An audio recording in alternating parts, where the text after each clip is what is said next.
जड़े महिषी युवती जे उज्जवल पदवी थे सोना ये कि नारी मान सुरक्षा ट्रेनिंग दौते ये नारी सुरक्षा प्रत्येक कॉलेज में पुओ झील मान ट्रेनिंग दौते सुरक्षा रक्षा करने सी सुरक्षा पाइले निआ जाड़ी किरोसिन जाड़ी मत देखो कॉलेज हूँ फकीरमोहन सेनापति कॉलेज जो फकीरमोहन सेनापति ओडिशार गर्व गौरव तांकर फकीरमोहन सेनापति नारी जाति जो रेवती लेखा आज से रेवती जड़े गरीब घर झील जो दुख कष्ट सही लेखा आज से ही कॉलेज प्रतिबंध है समय सी आत्मरेखा करें नहीं जोटा कि रेवती उल्लेख करते फकीरमोहन सेनापति मोर कहवा कथा हूँ भाई जो स्टेप लेकिन आम भक्तचरण दास सभापति मुझे सम्मान करुँच अभिनंदन जनाऊँ ठीक पदक्षेप नहीं नारी जाति ये देशर नारी है श्रेष्ठ भारतीय माने नारी जाति भल पाती जो उत्कल जननी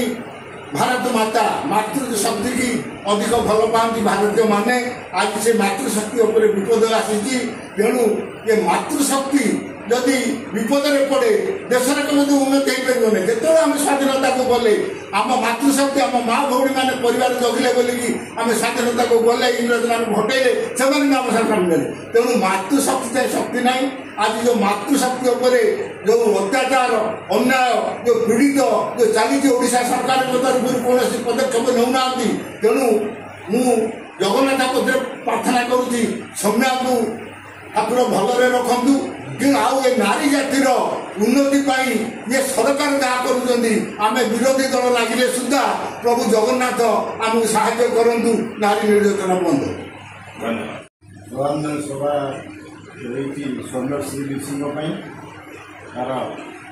सभापति संगठित अनेक राज्य नेता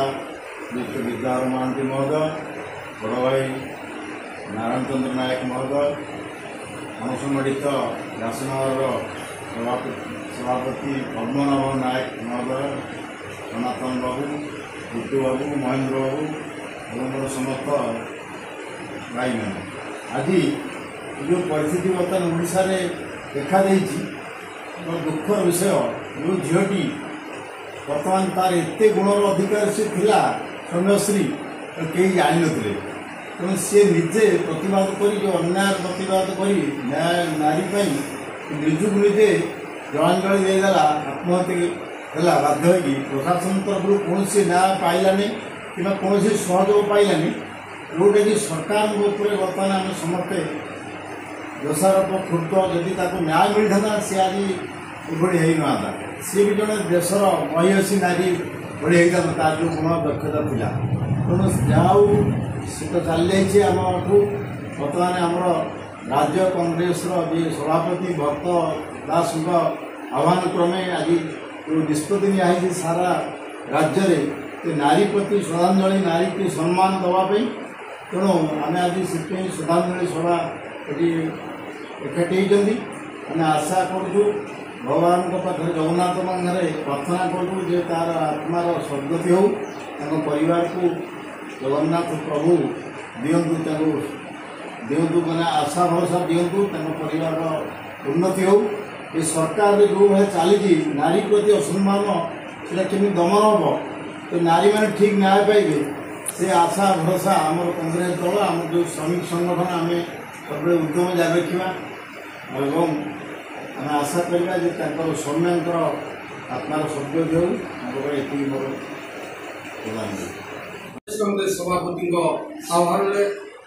खाली व्यासनगर नुहे कि अनसंगठित कांग्रेस ऑफिस नुहे सारा ओडिशा जिते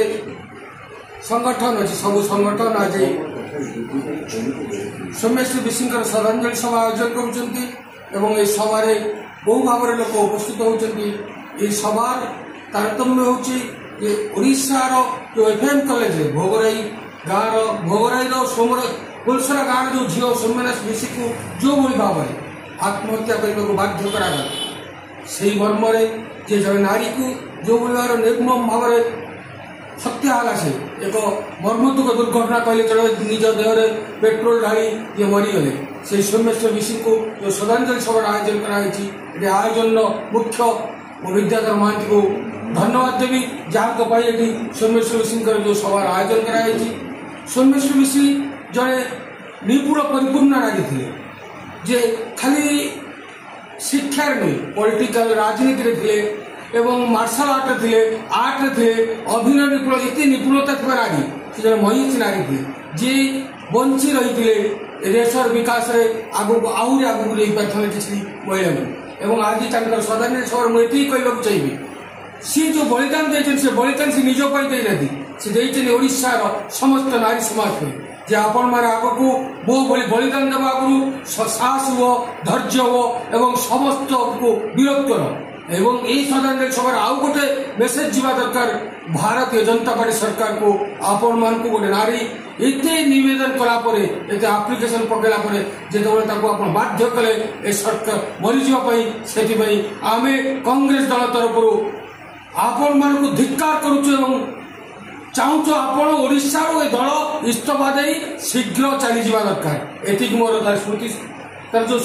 ଶ୍ରଦ୍ଧାଞ୍ଜଳି ସଭାରେ ଏତିକି ମୋର ନିବେଦନ ଓଡ଼ିଶାବାସୀ।